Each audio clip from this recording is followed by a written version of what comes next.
શું કરો કરો બધા ઊંચો, હજુ જવા દો ઊંચો, પાછળ જવા દો, પાછળ જવા દો, પોતાની પીઠ થાબડો. વાહ શાબાશ. એ તમારે એમ જ માનવાનું કે હું મેં હાથ શાબાશી આપી છે.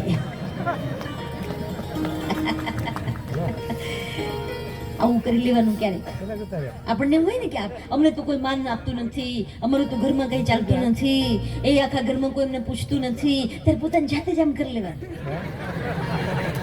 કોક આપણને શાબાશી આપે, આપણે જાતે કરી લેવાનું કે આપણે જેવું સારું કામ કરીએ છીએ એવું કોઈ નહીં કરતું. માનના ભિખારી નહીં થવાનું, બીજાને માન આપતા શીખો. તમે બીજાને માન આપશો તો તમને કુદરતી ભગવાન માન આપશે. જુઓ તો ખરા, આપી દેવાની. આટલું સરસ મજાનું કામ તમે કર્યું છે, આ વિભાગ વાઇઝ બહુ સરસ મજાનું આયોજન કર્યું છે. હવે એના અંદર કદાચ અમુકને ગમે ને અમુકને નહીં ગમે, એવું કઈ થોડું કે બધાને જ ગમે. અમુક એવા હોય, ગુરુજી નહીં કહેતા કે કેલેન્ડરમાં 2/14 હોય, એમ અમુક ગામની અંદર 2 ના બદલે 4 હોય, એવું હોય. જો દાણી ફોડવાનું હાંડલું હોય ને એ બેનો જુદું રાખે, પછી એ જ્યારે દાણી ફોડવી હોય પછી બેનો શું કરે, આમ કરીને આમ અંદર મકાઈ નાખે તો મકાઈને દાણી ફૂટે, નાખે ને માટલું એવું રાખ્યું હોય એમાં દાણી ફોડવી ત્યારે તો એ દાણી ફૂટે. પછી રાજગરો નાખે તો રાજગરાની દાણી ફૂટી ફૂટીને બહાર આવે. જુવાર નાખે તો જુવારની દાણી ફૂટી ફૂટીને ફૂલ બધા બહાર આવે. આવે ને કે કરો છો નહીં કરતા? હા એમ. જુવાર નાખો તો જુવારના ફૂલ થઈને બહાર આવે, મકાઈ નાખો તો મકાઈના ફૂલ થઈને બહાર આવે, દાણી ફૂટે. પણ તમે જોયું હશે બેનો આમ કરીને મુઠ્ઠી ભરીને દાણા અંદર નાખે તો કઈ બધા દાણા ફૂટે નહીં. અમુક દાણા એવા હોય જે ફૂટે નહીં ને બીજાને ફૂટવાય ન દે. અમુક ગામમાં એવા હોય કે જે ઈ પોતે તો કામ કરે નહીં ને બીજાને કરવાય ન દે. ઈ જ્યારે ન કરવા દે ને ત્યારે આપણે આ કરી લેવાનું કે આપણે બહુ સારું જ કર્યું છે, શાબાશ કરી જ દેવાનું. અને આ કેટલું સરસ મજાનું તમે કામ કર્યું છે, તમે જુઓ તો ખરા. ગુરુજી મને આજ કહેતા હતા જે છેલ્લું ગામ હતું એમાં 150 એ પાદુકા પૂજન માટે પરિવારો હતા. છેલ્લું ગામ કેવું ગામ? ધોળીવાવ. ગામે એવા છે ધોળીવાવ. પછી આ ભાણપુરી, આગળ કેવું વાંકી, વાંકી ભાણપુરી પણ હો ના હો, સીધી છે આ, સીધી છે સીધી. એટલે તો આટલા 12 વાગ્યા સુધી જે આમને બેઠા છે. ઘણા તો છોકરાઓ ઊંઘતા નથી, મારા બેટા એ જાગે છે. જો ટગર ટગર આમ જોઈ જ રહ્યા છે મારી આવે પાછળ બેઠા છે. પણ અહીંયા અમારે નાના ટબુકલા બધા. પણ હું જે વાત કરી રહી છું, આજ તો ગુરુ ગાદીના કાર્યક્રમોની વિશેષતા છે.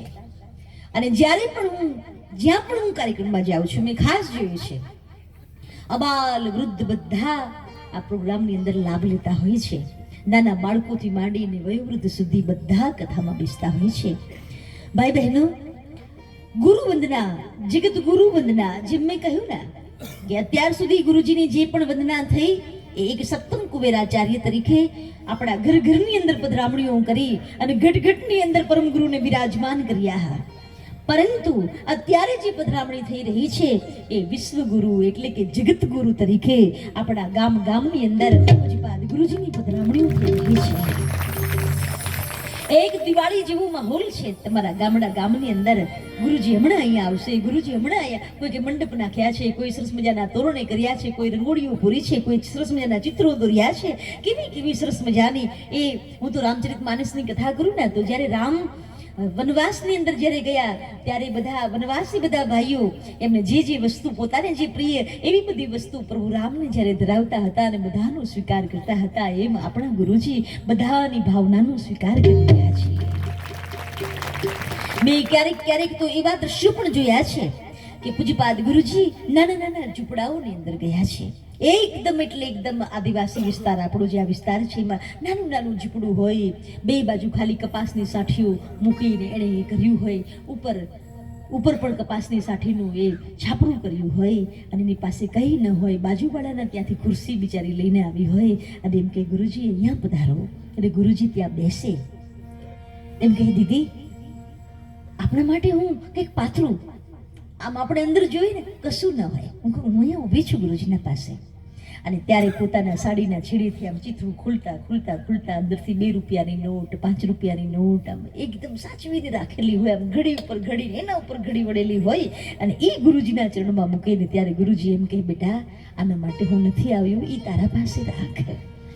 હું તો મારા અનુયાયીઓના હાલચાલ પૂછવા આવ્યો છું, મારે આની જરૂર નથી. અને ગુરુજીને આપણે આપીને શું આપી શકવાના હતા? આપણે આપીને શું આપી શકીએ? આપણા અંતરનો ભાવ આપી રહ્યા છીએ, અને છતાંય તમે તમારી કેપેસિટી કરતાં પણ કેટલો ખર્ચો કરી રહ્યા છો. કોના માટે? તમારા પોતાના માટે. યાદ રાખજો, આ જે કંઈ ખર્ચાઓ કરી રહ્યા છો ને, એ તમારા નિજ ઉદ્ધાર માટે, આત્મકલ્યાણ માટે, તમારા પરિવારની અંદર પરમ ગુરુની ભક્તિ ભળે એના માટે આ બધા ખર્ચા કરી રહ્યા છો. અને આ ખર્ચ છે ને, તમે જે કંઈ પણ અહીંયા જે કંઈ ખર્ચ કરી રહ્યા છો, 4 દિવસ 5 દિવસ જે કંઈ તમારા વિભાગની અંદર ગુરુજીએ ફાળવ્યા છે, અને એના અંદર તમે જે તમારું ધન જે છે ને, એને વાપરી નથી રહ્યા, એને વાવી રહ્યા છો. મારા પરમ ગુરુ વાવેલું 1000 ગણું કરીને પાછું આપે, હજારો ગણું કરીને પાછું આપશે. એ એના ઘરનું ન્યાય છે. ધન છે ને, એની 3 ગતિ થાય. જે પોતે કમાઈ અને પોતે ખાય એ જમલુકમાં જાય. એટલે જમલુક ખબર પડે ને? હા, એમ જમલુકમાં જાય, પાડા ઉપર બેસીને લઈ જાય. એટલે જમ તો એવું જ હોય ને, આવે લઈ જાય. જે પોતે કમાય અને પોતે ખાય એ જમલોકમાં જાય. બીજાને ખવડાવે એ જગદીશ પાસે જાય, એટલે ભગવાન પાસે જાય.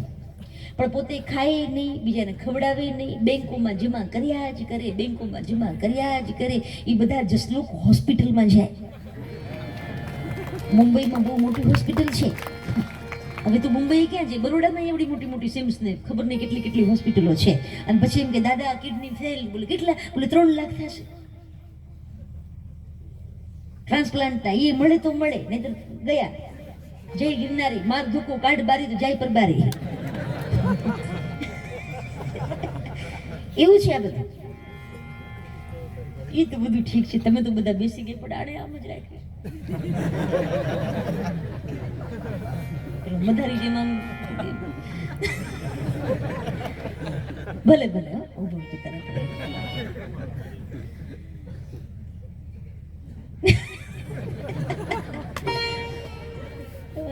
આવું બધું બહુ થાય. અમારી સામે જ ઉભું પાછું.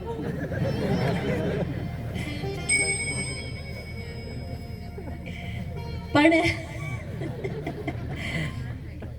હું જે વાત કરી રહી છું, તમે જે અહીંયા જે ખર્ચ કર્યો છે ને, આ 3 દિવસ માટે, 4 દિવસ માટે, તમારી કેપેસિટી કરતાં વધારે કર્યો છે. પણ મને એટલી ચોક્કસ ખબર છે ભાઈ બહેનો, તમે અહીંયા પૈસા વાપર્યા નથી, વાવ્યા છે.